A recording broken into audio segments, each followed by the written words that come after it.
What's your take on the role of wildlife photography in wildlife conservation? See, uh, if you ask me, one of the most powerful tools of wildlife conservation, uh, one of the most required tools of wildlife conservation is getting the message out. Getting the message out to the rest of the population, which is huge, which is 8 billion people. Now, imagery, photography, and filmmaking are one of the best ways of getting the message out. It's for this reason that like you have concepts like you have competitions like conservation films, best conservation film, or best conservation photography, because there's obviously a direct connect between. If you see, like, when we were kids, there was hardly any TV or there was no internet as such. So whatever little we knew about wildlife was from some books that we had access to. And at that time, there weren't even so many books that we had access to. Contrasted, say, to my daughter, who's now nearly 11 years old. And she knows about deep sea creatures which live in deep sea trenches. She knows a lot of things which we would have never, which we would have struggled to get. Now, the only reason she knows about all of this is she's seen the imagery. She's either seen the pictures or seen the videos or seen a documentary on them or seen a YouTube video on them or seen some photos somewhere of them. So to get the message out, there is nothing more powerful than visual imagery, still images or moving images. The power of imagery to push any cause is fantastic, it's stunning. And it's the same with wildlife. It's the same with wildlife conservation. I mean, the imagery makes the person reading about that connect to the story almost immediately. So it's a superbly powerful tool. We still haven't realized how powerful it is in India, but globally, like if you see some of the Western countries, they have fine-tuned it to a next level. I mean, they have photo-hole cameras, hide cameras, cameras on nests. They have this. They're broadcasting the stuff live. It just connects a person to it very strong. But that hasn't really led to more conservation in the West. Conservation imagery remains for the sake of imagery. No, it's not for the sake of imagery. Tell me, for instance, in India, with 1.4 billion people, we still have tigers. That is conservation. That's serious conservation.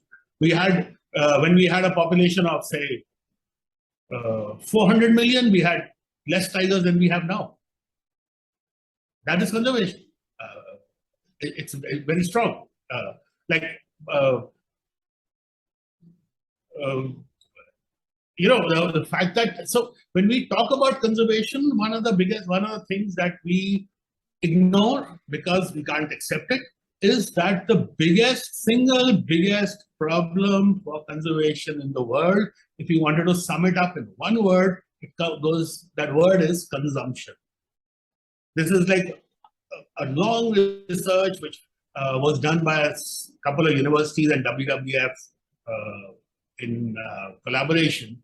Their summary of the whole research says that if we had to sum up the whole problem with conservation and nature's destruction globally, then it can be summed up in one word: consumption.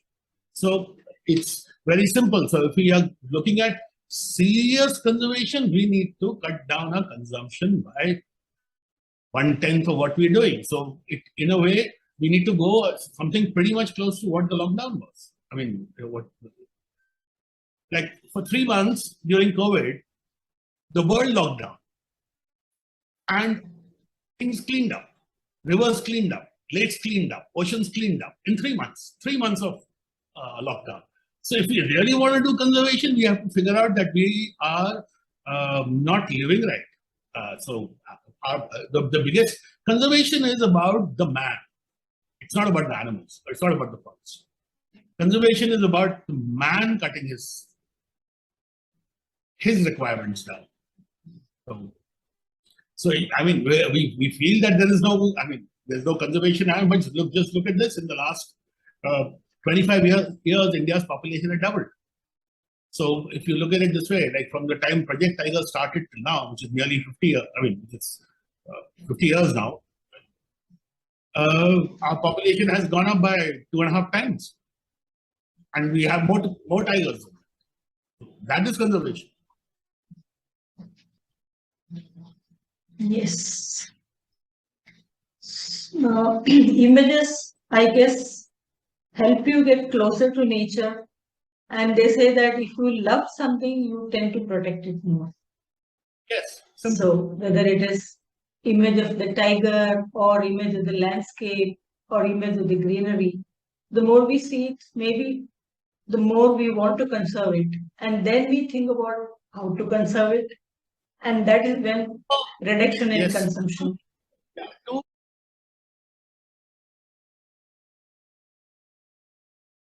I think your book is selling well globally. It is. See, we did that book. For instance, the reason we did that book, one of the biggest reasons was we crowdfunded the book. I don't know if you know that. So that basically means we sold most of the copies. Yeah, we sold nearly 50% of the copies before the book was even published. So we sold half the copies before we printed the book, and those people got the book, and the balance were shared between the two authors. So the fact that there are wild tigers in India, and India is the only country which has got more than half the world's wild population. We keep saying that we are the only country which has more than half the world's tigers. The reason for that is wild tigers. The reason for that is we have 70% of the tiger habitat. I mean, so obviously we are going to have 60 or 70% of the wild tigers.